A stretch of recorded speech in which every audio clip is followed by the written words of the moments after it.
1 अक्टूबर की रात को ईरान ने इजरायल पर 7 महीने में दूसरी बार हमला कर दुनिया भर के देशों की नींद उड़ा दी। ईरान की आग उगलती बैलिस्टिक मिसाइलों को इजरायली एयर स्पेस में घुसपैठ करते देखा गया।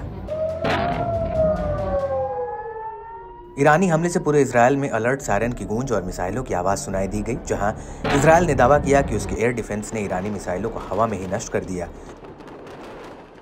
वहीं ईरान के इजरायल में जबरदस्त नुकसान का दावा ठोकते हुए अपने हमले को सफल बताया।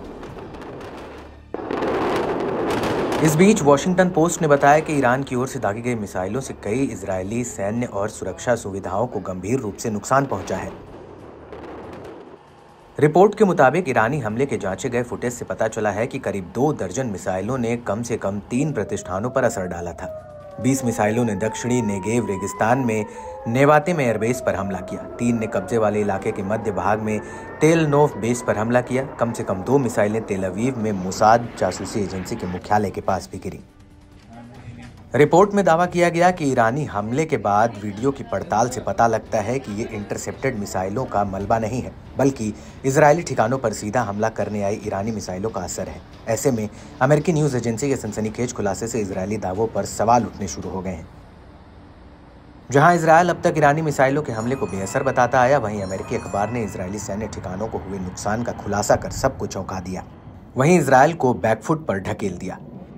खास बात है कि इजरायल ही नहीं, अमेरिका ने भी ईरानी हमले पर प्रतिक्रिया देते हुए कहा था कि इजरायल में कम से कम नुकसान पहुंचा है। साथ ही इजरायली सेना ने दावा किया था कि उसके सभी सैन्य ठिकाने पूरी तरह से चालू हैं। बता दें कि यह अमेरिकी रिपोर्ट ईरान की ओर से ऑपरेशन ट्रू प्रॉमिस पार्ट 2 के तहत इजरायली ठिकानों पर सैकड़ों मिसाइलों के दागे जाने के बाद आई है। ईरान ने यह हमला हमास प्रमुख इस्माइल हानिये, हिजबुल्लाह नेता हसन नसरल्लाह के मारे जाने के जवाब में किया है। ईरान के इस्लामिक रेवोल्यूशन गार्ड कॉर्प्स की माने तो 90% मिसाइलों ने सटीक इजरायली टारगेट को भेदने में सफलता हासिल की। साथ ही ईरानी मिसाइलें इजरायल के सभी एयर डिफेंस सिस्टम को चकमा देने में कामयाब रहीं। ईरानी सशस्त्र बलों के चीफ ऑफ जनरल स्टाफ ने भी बड़ा दावा किया। उन्होंने IRGC की क्षमताओं को ट्रू प्रॉमिस के दौरान प्रदर्शित की गई क्षमताओं में से कई गुना अधिक बताया।